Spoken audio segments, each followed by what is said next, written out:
สวัสดีครับผมหาดูวิซีนะครับอันนี้เราจะอ่านมันชื่อว่า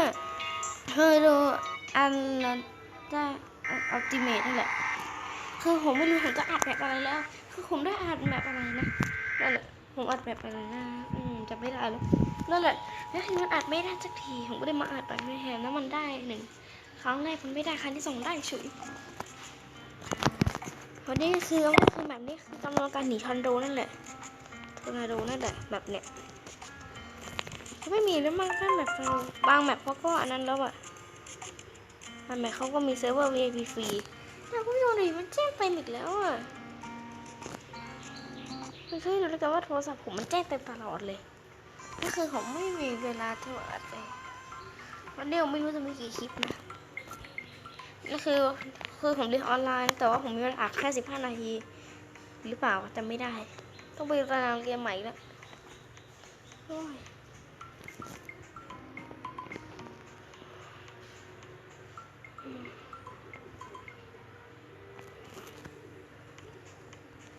มาแล้วคือเกี่ยวกับผมว่าเป็นผมเจอว่าคือผมได้เติมโลบัคไปตั้งหลายโลเงินมากนั่นคือ179 บาทคือผมไม่ได้เติมนะอยากเห็นเพื่อนไหมเนี่ยเพื่อนหาของกันผมก็ต้องหาเฮ้ยเซฟตี้โอเคเซฟตี้ให้เพื่อนก่อนเวลาไปหาของก่อนนะครับถ้าเวลาหาของเนี่ยมันต้องหานานแน่นอนเดี๋ยวกลับมาเจอกันอีกทีตอนหาของเสร็จนะครับ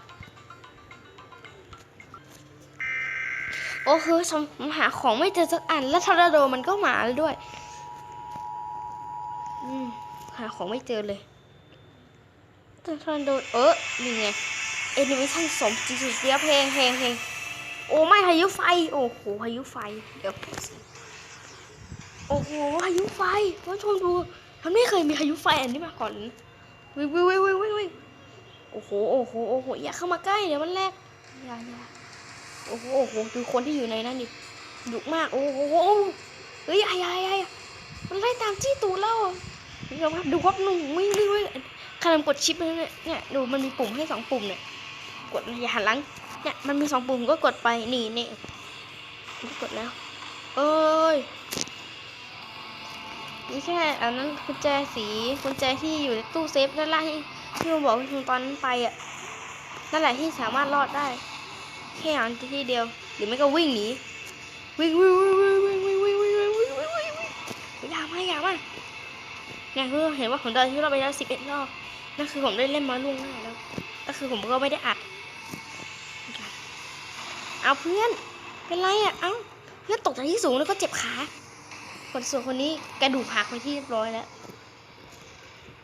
คนนี้เขากระดูกหักไปเรียบร้อย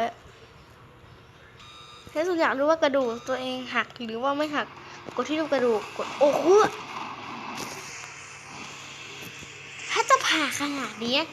ถ้ามันจะผ่าแม่นขนาดนี้ถ้าผ่าที่อื่นเถอะไหมสามารถเด้งเข้าไปที่แบบอีกรอบได้นะแต่ว่าเราจะไม่ได้เงินแล้วง่ายๆคือถ้าว่าคุณตาย1 รอบและคุณกลับเข้าไปในแมตช์อีก1 รอบคุณก็จะไม่สามารถได้เงินอีกแล้วและคือมันเป็นอย่างเงี้ยบ่อยมากผมเล่นไปได้20 ตาได้เงินแค่11 ตาแล้วที่เหลือยังจะพูดเลยถ้าฟ้ามันผ่าแม่นขนาดนี้มันคงไปผ่าที่อื่นเถอะไปผ่าเมืองจีนนู่นเนี่ยไปผ่าที่อื่นเถอะถ้าจะผ่าแม่นขนาดเนี้ยเนี่ยคือส่วนใหญ่ผมจะตายเพราะฟ้าผ่าอย่างเงี้ยตลอดเลยคือส่วนใหญ่ผมจะตายอย่างนี้ตลอดอะตายโดนไฟฟ้าผ่าผมไม่ตายลูกกลมๆเนี่ยคือผมไม่ตายแบบทุกอย่างคือทอร์นาโดผมตายแค่5 รอบส่วนฟ้าผ่าเนี่ยตายตั้ง20 รอบอะจริงนะคือผมตัวทอร์นาโดฆ่าตายแค่20 รอบโอ้ยเดี๋ยวไอ้ตรงนี้ใหญ่ถ้าจะขนาดนี้นะคิดว่าดวงเราแย่ขนาดไหนเนี่ยโอ้ยขนาดคนอื่นยังซวยผมซวยกว่าอีกมาทอร์นาโดผมพ้นเจอกับคุณแล้วมาสิวิ่งเข้าไปหามันนั่นแหละไปสักที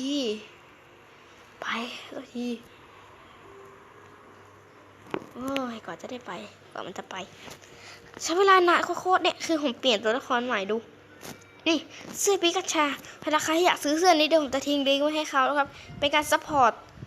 เสื้อของเขานะครับ อยากไปซื้อก็ซื้อได้แค่10 โลบัคเองรู้ไหมว่าแค่เพียงตั้ง10เพราะโลบัคเขาจะหักออกไป3และปกติเขาจะเท่าไหร่ได้7ส่วนเขาเนี่ยส่วนเขาเนี่ยเขาเรนโบว์เนี่ยแบบใครมีพรีเมียมอ่ะแต่เหลือแค่75 โลบัคแต่ผมไม่มีไงก็กลายเป็น100ส่วนหมวกนี้ก็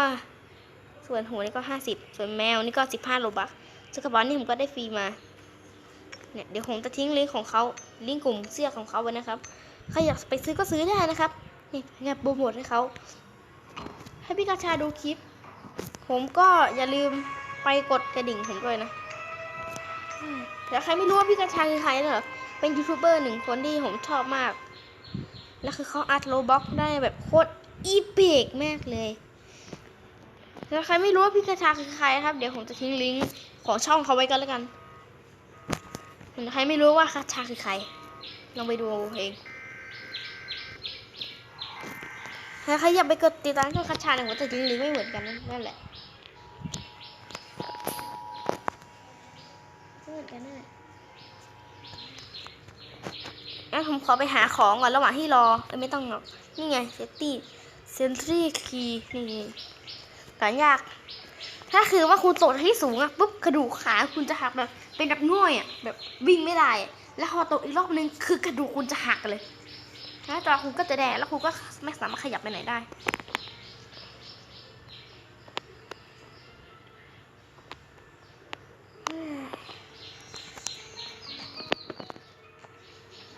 โอ้โหนี่วิธีการเล่น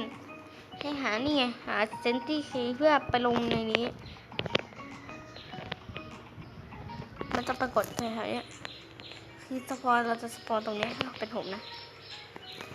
รอบชนะรอบนี้ก็จะได้สัก425โอเคมาแล้วนี่เพื่อนแล้วมันสปอนตรงนี้มันจะไปรอดไหมนะฮะค่อยๆข้ามไปโอ้ยนี่กระดูกหักเลยเกมเนี่ยคุณผู้ชมดูเกมทำกับเราดูทีคุณผู้ชมดูดิเกมทำกับเราอ่ะมันทำอย่างเงี้ยเนี่ยคือถ้าว่ากระดูกหักอะมันจะเป็นอย่างนี้เลยเนี่ยกระดูกเราหักอ่ะคือเกมเขามันสปอนข้างบนตรงนั้นใครมันจะไปรอดดูเวลากระดูกหักเนี่ยหน้าเราก็จะเป็นอย่างนี้เราก็ไม่สามารถเดินไปไหนได้เลยไม่แต่ทอร์นาโดมาแล้วก็ตายอ่ะว่าตานี้มันก็คงไม่รอดแล้วอะงั้นเดี๋ยวรอตาหน้าก็แล้วกันเดี๋ยวขอนั่งรอประมาณ20 ชั่วโมงก่อนนะครับเฮ้ยรอไปก็แล้วกันหรือว่าไม่รอดีไม่คุณผู้ชมไม่ต้องรอเพราะผมก็ตัดต่อนั่นแหละเฮ้ยนี่ครับคุณผู้ชมถ้างงนะครับว่าทำไมผมตัดมาตอนนี้คือผมอยากให้ชมดูทอร์นาโดครับนี่ครับนี่คือทอร์นาโดของเรานะครับผมจะกินพิซซ่าแล้วก็น้ำโค้กไปเพิ่มเลือดดื่มอุ่นโดเข้าไปผมเลือดโอเคโอ้โหแน่คือตอนนี้โอ้โหลาหมดละเดี๋ยวนี่คือกระดูกมันก็จะเป็นอย่างนี้นี่เลยกระดูกมันก็จะกลายเป็นอย่างนี้เลยแล้วปัญหาคือเราจะลุกขึ้นยังไงถ้าเราลอกครั้งเกมเราจะลักกินที่สุดเกมนี้อาจจะมีท้าสอนหรือว่าไม่รู้เหมือนกันเพราะทีท้าสอนด้วยแบบก็ไม่แน่ใจเหมือนกันmy god โอ้ทอร์นาโดพัดมาอย่าพัดมาได้พีซโอ้นี่ปิวสุดสนุกมากกินพิซซ่านมโอเคนมมีน้ำโค้กนี่มันโค้กนี่นะชื่อด้วยโอ้โหดูมือเราไม่ต้องดูมือเราสิถ้าเกิดว่าเดี๋ยวผมขอนั่งรอทอร์นาโดมาก่อนรู้สึกว่าทอร์นาโดจะมาไหมผมขอตัดไปตอนที่ทอร์นาโดมาหาผมก็แล้วกันแล้วแค่พูดชมวันนี้ทอร์นาโดมันเกือบจะมาหาผมแล้วแต่คือเมื่อกี้ผมได้ยินเสียงอะไรไม่รู้เนี่ยเห็นไหมโอ้ทอร์นาโดเดี๋ยวค่อยทิ้งลิงก์แบบนี้แล้วก็ทิ้งลิงก์เสื้อกลุ่มของพี่กัญชาแล้วก็ลิงก์ของช่องพี่กัญชาด้วยกันแล้วกันเดี๋ยวค่อยนี่ทีหลังก็ได้วันนี้ผมก็นั่งรอจนทอร์นาโดยังไม่มาแล้วใครเปิดเพลงอะไรเนี่ยว่าคลิปนี้แค่คลิปเดียวแล้วผมก็จะเอาไปลงตอนเวลาอื่นหรือว่าเดี๋ยวคลิปนี้ไปลงตอนเวลาตอนสักประมาณตอนที่กินข้าวก็แล้วกัน สักวันตอนพักเที่ยงผมก็จะเอาไปลงแต่คือผมเรียนออนไลน์ไงไม่เป็นไรหรอกผมเรียนออนไลน์ไม่รู้ว่าถึงเวลาเรียนได้ยังนะเสร็จไม่สุดท้ายโอ้โหนี่ดูดิถ้าฟ้าจะผ่าขนาดนี้ไปผ่าที่อื่นเถอะให้เป็นอย่างนี้เจ๊สองผมรอดแล้วเจ๊รอดแล้วเพื่อนเกิดอะไรขึ้นกระดูกเพื่อนหักหรือเปล่าคือก็ยังนอนตรงเนี้ยคือทอร์นาโดก็ยังไม่ฆ่าเราไปนะเดี๋ยวตัดไปตอนนี้กระดูกผมกลับมาก็แล้วกัน